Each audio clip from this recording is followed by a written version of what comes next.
Good evening and welcome to Northbeat. I'm Ila Kakasaktaktum. We begin tonight in the Northwest Territories. RCMP and Bishoco say they have made the biggest drug bust in the territory's history. Police say they seized 6 vacuum-sealed packages containing drugs at a traffic stop on the 26th of October. They estimate it amounts to a little more than 5 kilograms of suspected cocaine. This surpasses an earlier record of a little less than 5 kilograms seized earlier this year. Police say drug dealers see the territory as a vulnerable target, and these large quantities show that. I don't want anyone to leave here thinking that this is a mistake or that these people are somehow just tied in with the wrong group. These are intentional acts, and it's for profit. They don't care who they're damaging. They don't care what communities are harmed by this. Police arrested 39-year-old Akashdeep Dillon from British Columbia in relation to the bust. His next court appearance is November 1st. Still in the news, there's new funding for the Northwest Territories to reduce the harm drugs cause communities. More than $1.6 million from the federal government. It will be split between the City of Yellowknife and the Satu Secretariat. Northwest Territories MP and Cabinet Minister Rebecca Alty announced the money this afternoon. It comes from Health Canada's Emergency Treatment Fund. Part of the money will help with the harm reduction efforts in the Sahu region, where one community leader say the drug crisis is unprecedented. For most of the leaders in the Satu, it's new to us. We haven't seen that type of thing happen to our young people. A lot of our young people have changed overnight. There was a time where you see them harvesting wood, and now we don't see them anymore. The other half of the funding will go towards Yellowknife's street outreach program. It will help harm reduction supplies, as well as assist people with health, housing, and social supports. Still in the news, police in Inuvik NWT have a suspect in custody after a woman was killed in the community. On Thursday evening, Inuvik RCMP received a report that person had been killed at a business on Industrial Road. Police say the victim was a 32-year-old woman, and they took a 47-year-old man into custody without incident. Mounties say they believe the suspect and victim knew each other. They are continuing to investigate. In Nunavut, where I am, some residents of an Iqaluit apartment complex had to evacuate yesterday after a small fire occurred underneath the building.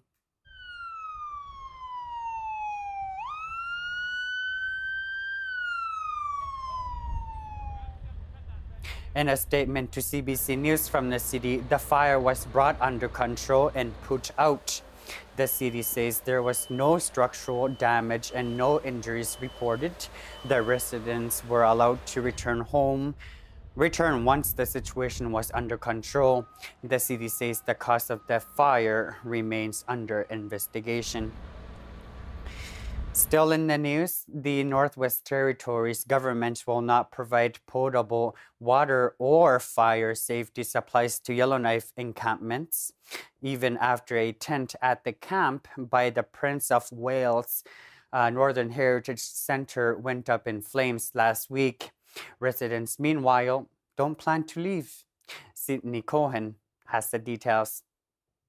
Bobby Villeneuve would rather sleep outside than in a shelter. Well, it's nice to be out on the land, so to speak. Not that far, but always you can always stay busy out here anyway. Shelter, what's just a bunch of people sleeping and snoring. Cheap blanket. No food. Villeneuve is a former NWT MLA. He says he's been living at the encampment next to the museum since mid-May. Last week, one of the tents at Villeneuve's encampment went up in flames. But still, he wants to stay. He would like governments to at least organize garbage pickup. The NWT government is refusing to equip the encampment with water and fire safety supplies. Housing NWT says encampments are unsafe and that there are beds available at the city's shelters. Like, we're spreading ourselves so thin, and if we start supporting one encampment, then there's 9 others lined up that want that same support. So is it better that we use our resources to expand our public housing and transitional housing network than start responding to every request coming in? Experts agree that encampments are unsafe, and they say housing people immediately is possible. We solve homelessness in Canada all the time. Every time there's a natural disaster and people are forced out of their homes, we respond. And with keeping people safe in the emergency and moving them rapidly back into housing. So there is a solution. Meanwhile, people like Bobby Villeneuve are staying here and choosing to live with the risks. Minister Kuptana says transitional housing is expected to open near the airport in December. Sydney Cohen, CBC News, Yellowknife.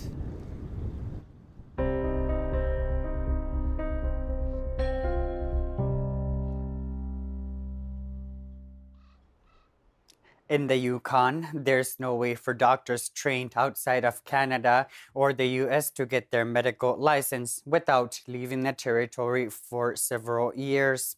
That's because of how doctors are regulated by the Yukon Medical Council and the territorial government. For one hopeful practitioner, it's a heartbreaking reality.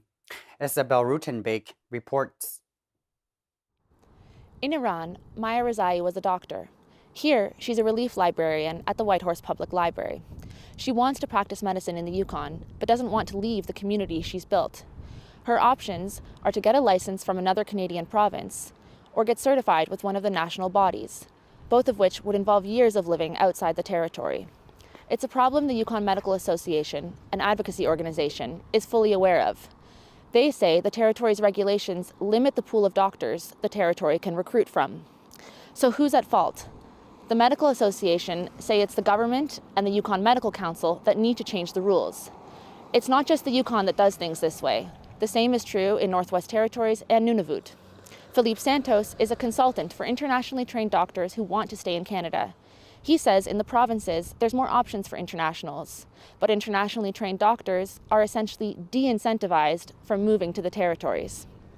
Each political party has said they'll work to ease regulations for international doctors if they come to power. The NDP say they'll work with the Medical Association. The Yukon Liberals say they'll work with the Medical Council, the regulatory body. And the Yukon Party say they're focusing on recruiting doctors from the US, UK, Australia, and New Zealand. Meanwhile, there's no path forward for Rezai in the Yukon.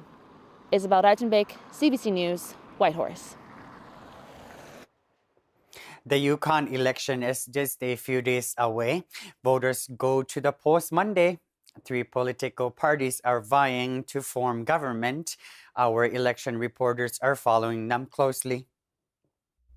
I'm Gabrielle Planca, and I've been following the Liberal Party this campaign. After almost a decade in power, the Liberals are looking for a 3rd term. But with only one incumbent running for re-election, it'll be a steep hill to victory. Liberal leader Mike Pemberton says that's okay. He was expecting a tough race from the beginning, and he says his team can reach the path to victory. So the Liberals really put housing as the centerpiece of their campaign this month, promising to reduce red tape, get more lots on the market, and modernize the land lottery system. Healthcare was a secondary focus, so the Liberal Party is promising to build a new surgical tower at the hospital, expand the walk-in clinic, and establish an independent health authority. The party also made promises to families, promising affordable childcare and promising to rewrite the Education Act. Pemberton says his team is building on the Liberal track record. Even with so many new candidates on the ballot, he hopes that will resonate with voters. I'm Julian Green, and I've been following the Yukon Party. The Yukon Party says that Yukoners are really angling for change, and it says it has the best platform to meet those expectations. By and large, this campaign, the Yukon Party has really zeroed in on the costs of living, which affects many things. High up on the list for the party is housing, it seems. It would waive development and permitting fees, as well as NICS, the rent control program, a policy it's long criticized. As well, the Yukon Party has also looked at proposed electricity rates, which the party says it would introduce a government subsidy which would help Yukon Energy really bankroll some major infrastructure projects. The Yukon Party has also considered the expected growth in the city of Whitehorse alone and has pledged to, among other things, work with the city of Whitehorse to look at locations for a second bridge, as well as widening Mountain View Drive. That's the thoroughfare between the neighborhood of Whistlebend to downtown. As for the candidates, there are 15 new faces and 6 incumbents. I'm Luke Carroll, and I've been covering the NDP party. Now, this is a party that has spent the final days of the campaign not talking about itself as much as its rival, the Yukon Party. In what was billed as a final message to voters, NDP leader Kate White talked about the foreign contributions to the Yukon Party. This is the thing that the chief electoral officer has said is allowed and is not a red flag. White also spoke about the Yukon Party's previous record in government, citing examples of a tent city on the legislature lawn and lawsuits with First Nations. In terms of platform, healthcare continued to be the focus for the NDP party. The platform promises to bring more beds to the Whitehorse General Hospital, to make it easier for healthcare practitioners to get licensed in the territory, and to create more positions at Yukon University for nursing students.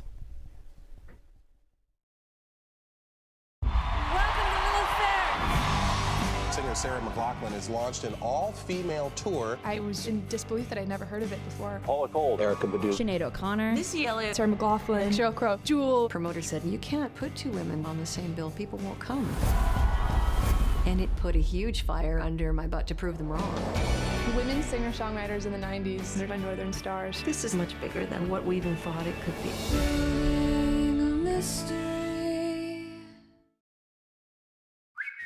On your marks. Get set.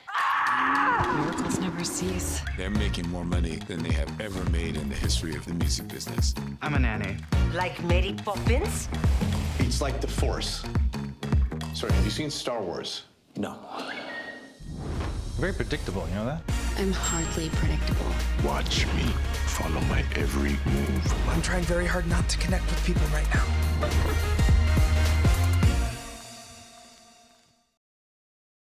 Wonderfully vibrant cuisine. Salted egg yolk, Dungeness crab. The most generous people you'll ever meet. We always want to share the best with you. That's how we show love. Lavish celebrations. If this is where Filipino food is headed, I'm so proud. Beautiful. The city was under a state of emergency. When you want news, was found alive. We are here for you. The CBC News, Ottawa. And here. Winnipeg. Whitehorse. And here. Coteau-du-Lac. Saskatoon. And here. Montreal. Calgary. Vancouver. Charlottetown. Dartmouth. A man purchased this box. What did he look like? A man. Normal. Not particularly attractive. And he's standing right behind you.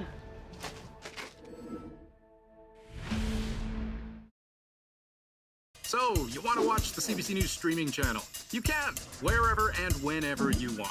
Here's how to find us. We're on the CBC News app, on CBC Gem, and on your smart TV. Stream anytime, it's always free. CBC News.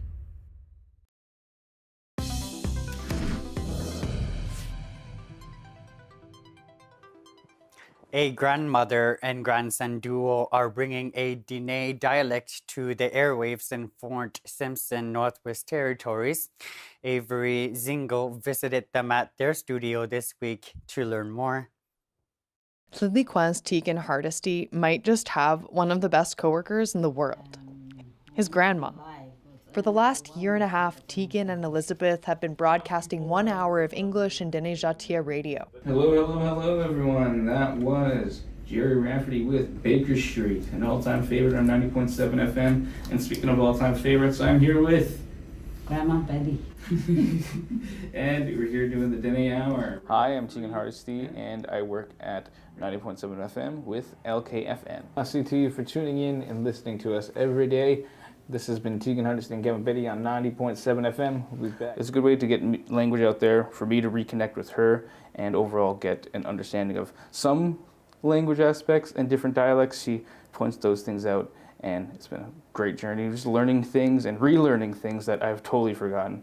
They make community announcements, and Grandma Betty interprets song titles into the language. Today, they're figuring out how to describe the saxophone as the solo from Jerry Rafferty's 1978 hit Baker Street rings out across Lillooet. Brass instrument. Yeah. Meje. Meje. Meje. Meje. So when you start sharing a language, there's a lot of laughter. So maybe that's part of the thing. Yeah. But it's only 1 hour, but I enjoy coming here, so. Well, I always ask her, like, how do you say this and that? Like, it started off with, like, how we all young folks do. You ask your grandparents, how do you curse in Denejatia? You know, just little fun words like call people stinker or something. And then it evolved into wanting to learn more things, like aji and what little things mean when they talk to you. That's how it really started, just overall having conversations with my grandma, growing up with her. And, you know, it'd be nice to have her around more. And this is a great way to have her around and spread the word in the community, so it's really fun. Tegan says he loves learning to understand elders and sharing the language with his community. He grew up with his grandma, but it wasn't until he got behind the mic that he started picking up the language in earnest. I'm learning some things. It's very slow, but once I do talk about things, we make little sticky notes, and I try to keep them around my office, and I have a little notebook, and she actually journals in the Decho dictionary. She adds little notes and things for me to read and write on, and we talk about dialect and how pronunciation works, and how written is totally different than verbal, because there was no written back in the day. So when we get a lot of nice updates in town, community updates, that's when we really thrive. When there's workshops in town, we get her to decipher it in Denejatia, and then I announce it in English, and then she announces it in Denejatia, and then we talk about the words and things like that. And then we have like words of the day, we talk about the weather, and just overall things that are going on in the community. We try to keep it like that. Mitzi. The song that's playing now is Barracuda. How do you say Barracuda? Oh, shit. Is it just a name, so would it be its own? Like a fish is clue, so because a big fish with sharp teeth. Elizabeth says watching her grandson learn the language in real time is rewarding. Well, he's starting to use some of the phrases and that on the radio, so his vocabulary is building.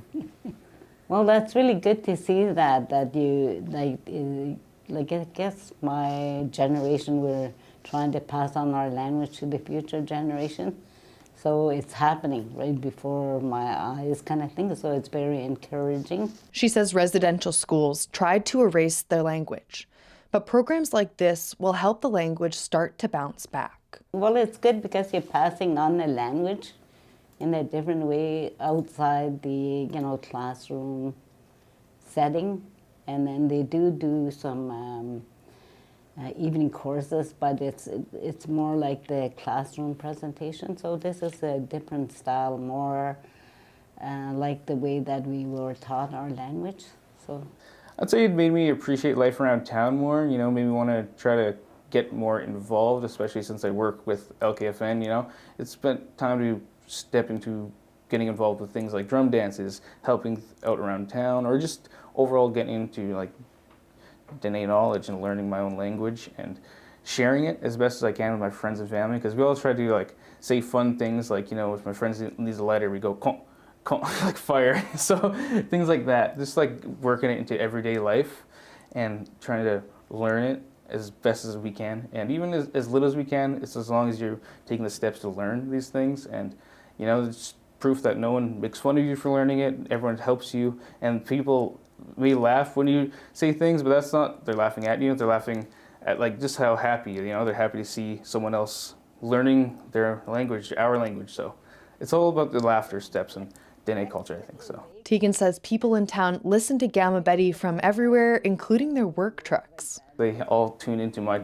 channel, and they're like, I love the Gamma Betty channel. We have a nickname for it as Gamma Betty. It's a little thing, and then we call it the Gamma Betty Hour, the Dene Hour. And they're just like, I love when she comes on. You guys just talk about things like that. And I don't know, they like enjoying hearing her on the radio. And her friends love hearing her too. They're always like, we heard you today, and things like that. So it brings a nice joy to both of our friends and family, I guess. Avery Zingle, CBC News, Yukon. How do you say mother in Denejati? Scientists have made a discovery beneath the icy waters of Canada's eastern Arctic. They've discovered the seafloor moves with the seasons. They say this first of its kind observation is important to understanding water coastal infrastructure like telecommunication cables. Darsha Ravishakavarthi reports. Researchers clarify an underwater connection between climate, ice, and the ocean floor. They say changing conditions literally reshapes the environment, so this is important for understanding underwater infrastructure. Alex Normando led this research as a scientist with the Geological Survey of Canada. His team studied the permafrost-like ice underwater and its seasonal movement in Webb's Bay in the area of Nain. In the wintertime, you have these blisters or these mountains that formed because of the freezing of the soil, and then that will thaw in the summer. And so essentially that creates the terrain that's very heaved, and that creates all the complications that we see with infrastructure up north.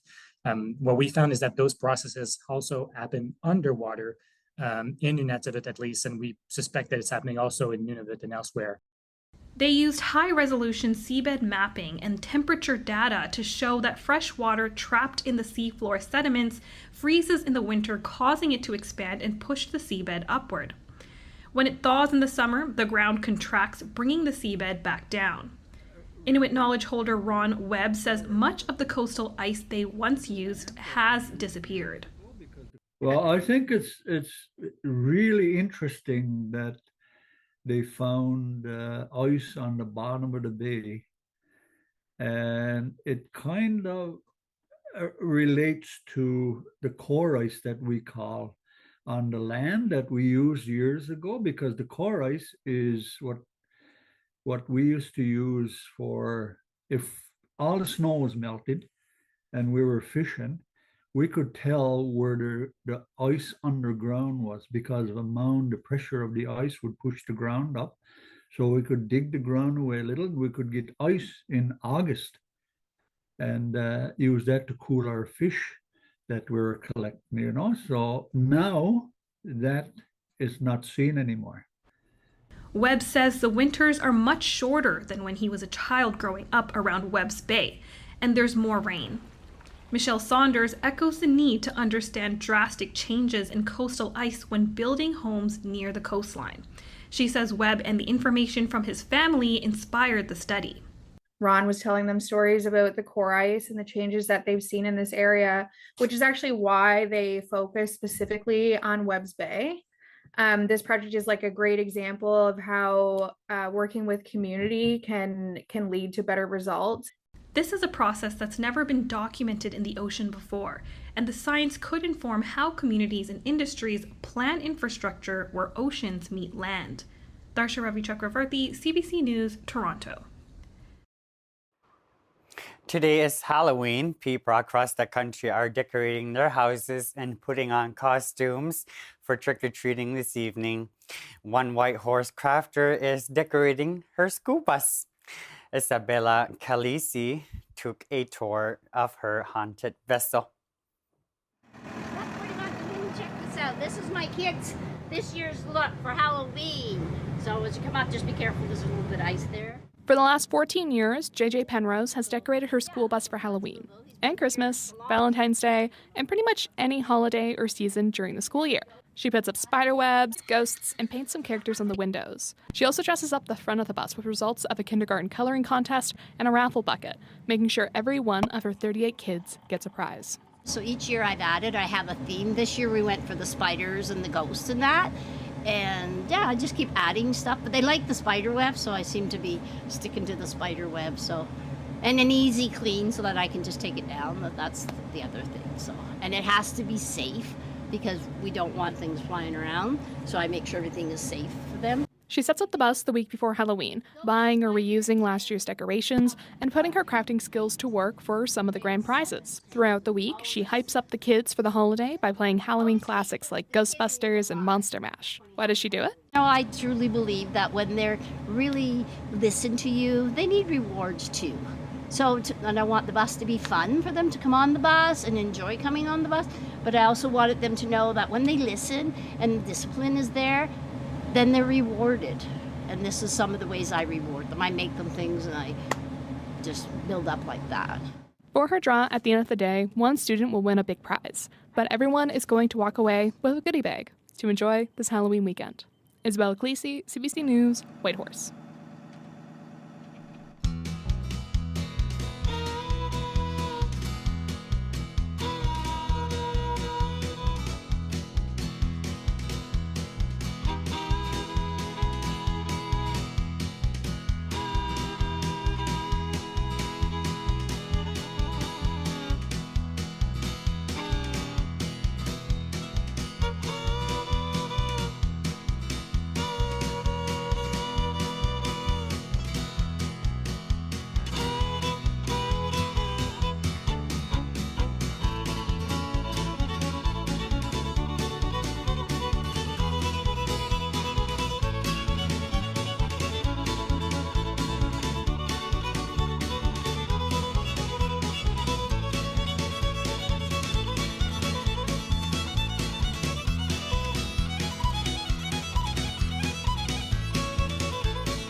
We have a correction to a story.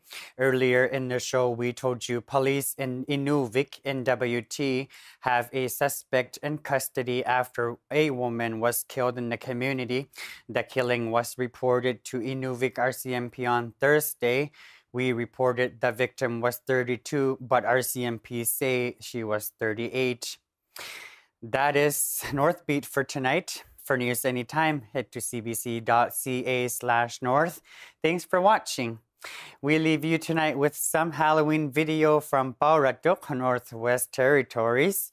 This is the annual costume parade at Angik School. I'm Ila Kakasirtaktu. Thank you, our videographer Rafael Faraz. Have a good night, folks. Happy Halloween and go Jays!